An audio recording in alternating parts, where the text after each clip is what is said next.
आशीष यादव आसू जी, रजनीकांत माहेश्वरी जी, देवेंद्र राजपूत जी, हरिओम वर्मा जी,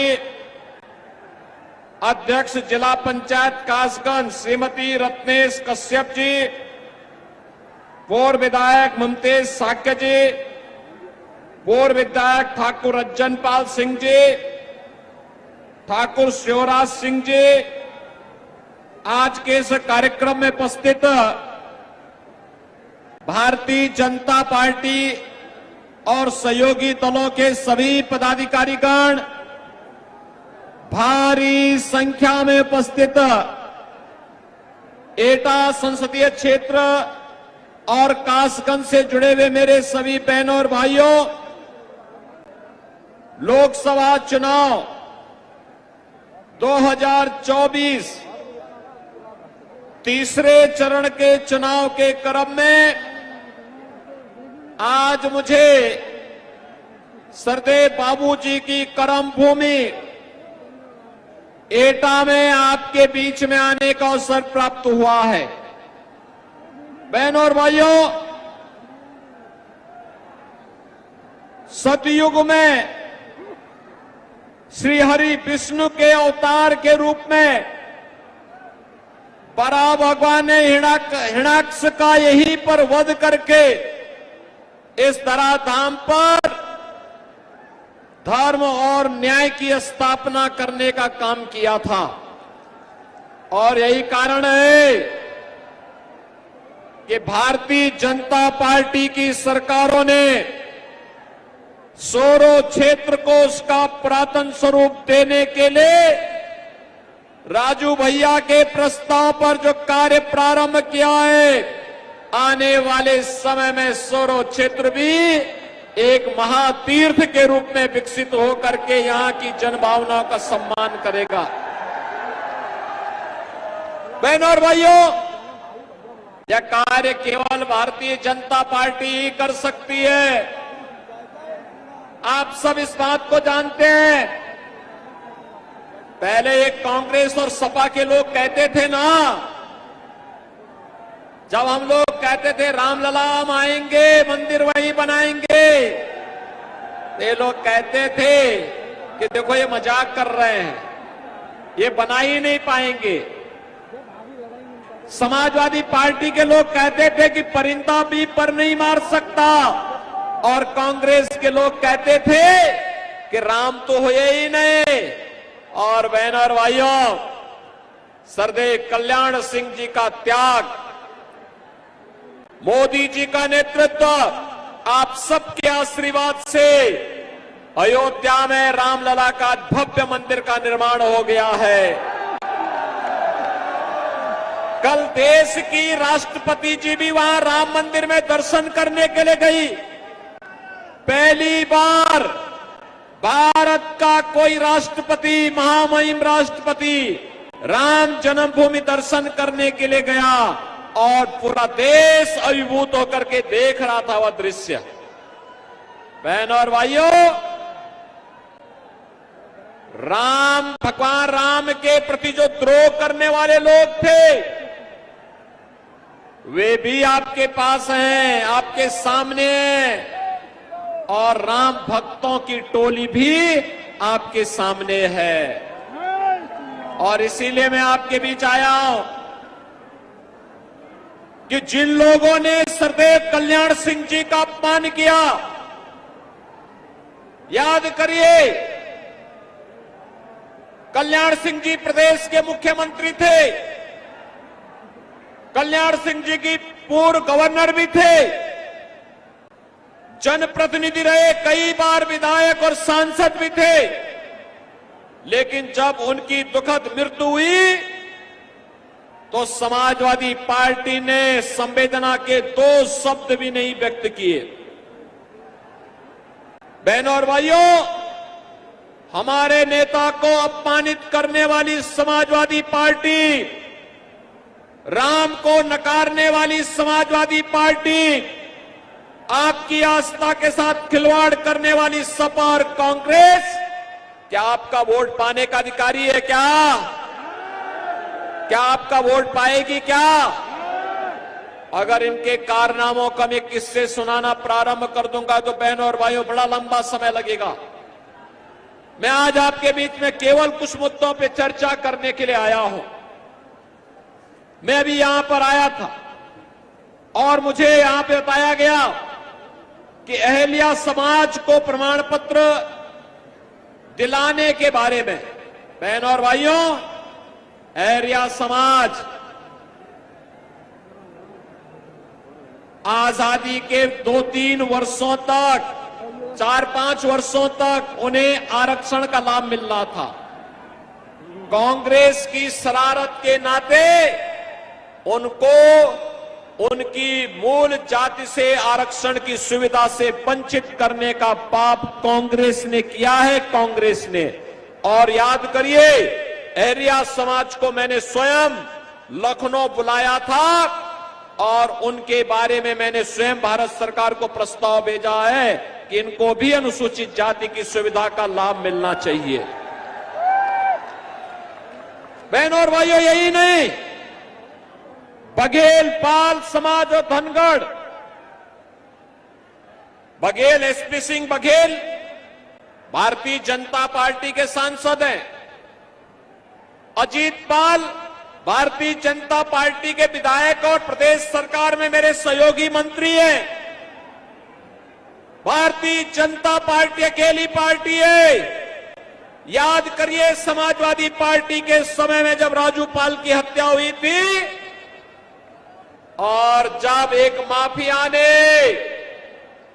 एक माफिया ने उमेश पाल की हत्या की थी, तो बहनों और भाइयों, माफिया कैसे मिट्टी में मिल गया है यह सबको पता है। और मैं आपसे यही कहने के लिए आया हूं, बहनों और भाइयों, मैं आपसे यही कहने के लिए आया हूं, भारतीय जनता पार्टी आपके हितों के लिए पूरी संवेदनशील तरीके से कार्य कर रही है, पूरी मजबूती के साथ काम कर रही है। ये चुनाव में हमें व्यक्ति नहीं देखना है, जाति नहीं देखनी है, मत और मजहब नहीं देखना है। चुनाव में हमें केवल मोदी जी को देखना है। पूरे देश के अंदर एक ही आवाज है। कल मैं महाराष्ट्र में था, परसों में वेस्ट बंगाल में था। मुझे अब तक 8 राज्यों में जाने का अवसर प्राप्त हुआ और बहनों और भाइयों, 8 राज्यों में जो माहौल है वह माहौल है, हर जनता एक ही स्वर से बोल रही है कि फिर एक बार पूरा पंडाल एक साथ बोले, जिससे दिल्ली तक आपका स्वर गूंजे। फिर एक बार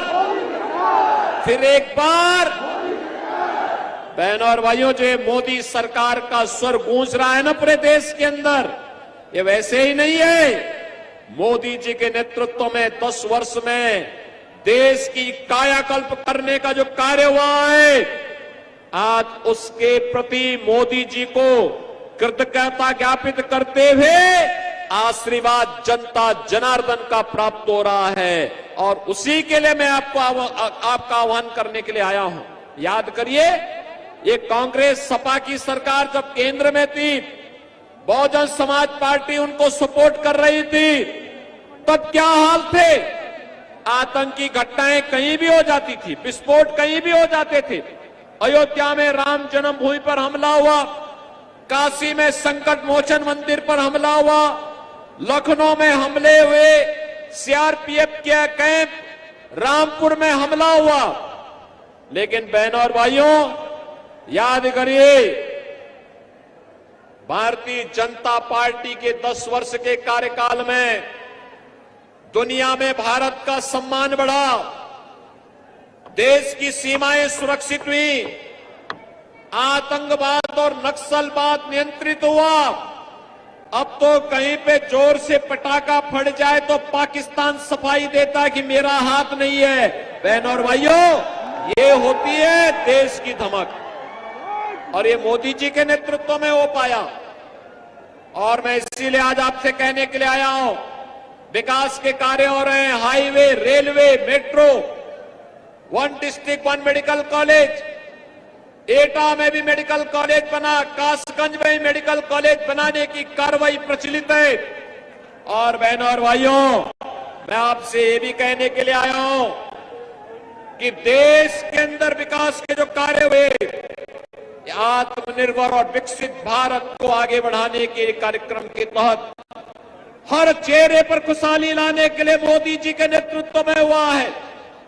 बहनों और भाइयों, गरीब कल्याणकारी योजनाओं का कार्य किस हद तक हुआ? 80 करोड़ गरीब राशन की सुविधा का लाभ प्राप्त कर रहे हैं। 60 करोड़ लोगों को आयुष्मान भारत की 5 लाख रुपए की सुविधा प्राप्त हो रही है। 50 करोड़ लोगों को जनधन अकाउंट खोल करके कांग्रेस और सपा बसपा के लूट से मुक्ति दिलाने का काम किया गया है। और यही नहीं, 12 करोड़ किसानों को किसान सम्मान निधि, 12 करोड़ घरों में शौचालय का निर्माण, 10 करोड़ गरीबों के घर में उज्ज्वला योजना का रसोई गैस का सिलेंडर पहुंचना। और हमने तो उत्तर प्रदेश में यह भी किया है कि हर उस उज्ज्वला योजना का कनेक्शन धारी को होली और दीपावली में फ्री में रसोई गैस के सिलेंडर भी उपलब्ध करवाने का काम करेंगे। हम तो उपलब्ध करवा रहे हैं। 4 करोड़ गरीबों के घर में मकान बन गए। बहनों और भाइयों, इतना काम मोदी जी के नेतृत्व में। और मोदी जी ने कहा है अगले 5 वर्ष में 3 करोड़ अन्य लोगों को मकान देंगे। राशन की सुविधा 5 वर्ष तक लगातार जारी रहेगी। आयुष्मान भारत की सुविधा भी जारी रहेगी।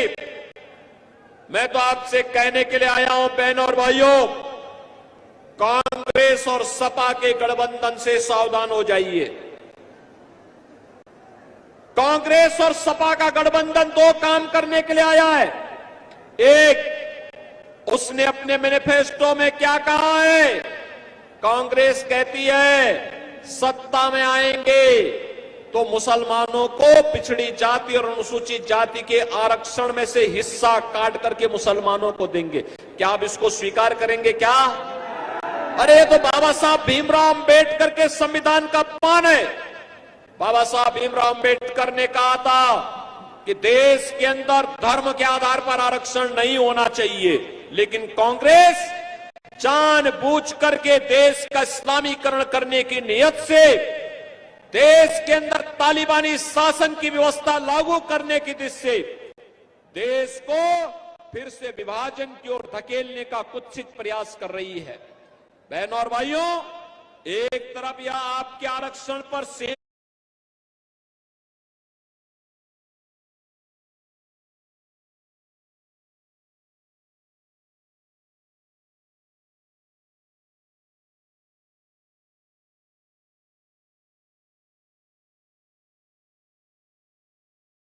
भोजन है अल्पसंख्यकों का, जो बहुसंख्यकों से इतर हो और जो बहुसंख्यक समाज जिसको पसंद नहीं करता है, वह तो एक ही भोजन है और वह है मुसलमान गौमांस खाता है, हिंदू गौमांस से विरोध करता है, परहेज करता है, कहता है हम नहीं खाएंगे।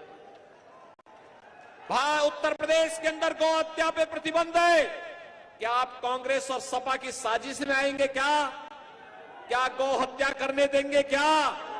क्या गौ कसी करने देंगे क्या? इसका मतलब यह है कि कांग्रेस और सपा को दिया जाने वाला कोई भी वोट महापाप का कारण बनेगा और हम पाप नहीं